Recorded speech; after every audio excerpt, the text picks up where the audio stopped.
Okay, hi everyone. This is Daryl. This is lesson 5 in my YouTube series Investing 101. Today we're going to talk about loan to value, or what some people call LTV for short. Okay, so LTV is actually a financial term used by lenders and borrowers to express the ratio of a loan to the value of the purchased asset. So in our case of discussion, a property. So if let's say the loan to value or LTV is, let's say 75%, that means that you can take a loan of up to 75% of the property price. Okay, and this metric, right, this LTV term is actually used across the board. That means that not only in Singapore, when you purchase overseas properties, they also use this loan to value ratio. Some people call it LTV, some people call it loan to value ratio. Okay, so in Singapore, the LTV limits for individuals are as such. So for buyers of property, let's say you're taking the first housing loan, the LTV or loan to value is 75%. So that means if let's say you purchase a $1 million property, you can take 750,000 loan because your LTV is 75%. But you are capped at 30 years. That means you can only borrow up to 30 years and you cannot extend past age 65. So for example, if let's say today my age is 25 years old, I want to buy a $1 million property. I can only take a loan up to 30 years. So that means 25 to plus 30 is 55. Okay, so 55 years old, right, my loan must stop. I cannot borrow more than 55 because 25 years old, I'm 25 years old today, I add 30 years. Okay, that's 55. So if I adhere to this, I can loan up to 75%.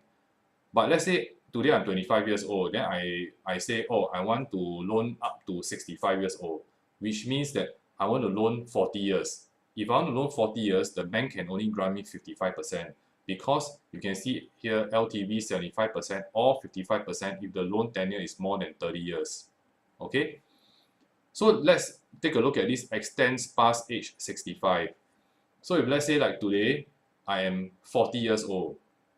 Okay, I'm 40 years old today, and I want to take a loan, loan to value of 75%. So my loan cannot extend past age 65. Okay, if my loan cannot extend past 65, I'm 40 years old this year, I can only loan 25 years because 65 minus 40 is 25 years. If I loan more than 25 years, my loan to value is 55%. Okay, so take note of my examples. Okay, so remember loan to value for first housing loan is 75% or 55% if the loan tenure is more than 30 years or extends past age 65. Okay, and as follows, for the second housing loan, the loan to value is 45% or 25% if the loan tenure is more than 30 years or extends past age 65. And the third housing loan to value 35% or 15% if the loan tenure is more than 30 years or extends past age 65. Okay, so this is for individuals. Okay, in Singapore, the loan to value limits for non-individuals is 15%. So for example, if let's say you set up a company to purchase a property, okay, if let's say you purchase like a residential property, you purchase a condominium using your company name, the property is $1 million, the bank can only grant you a loan of 150,000, okay, which is very low. Okay. Okay, you must remember that the loan to value is just one metric that the financial institutions like banks or finance companies use to determine how much to loan to a borrower. Okay, there are other criteria that the banks or finance companies will use, like your income, your credit rating, your total debt servicing ratio, mortgage servicing ratio, and many others. This we will touch on in later videos. Okay, so it doesn't mean that this is my first housing loan, I can go out and buy an extremely expensive property. Okay, even though I'm earning like $5,000 a month, right? But I go outside and buy like a $5 million property. That's not true.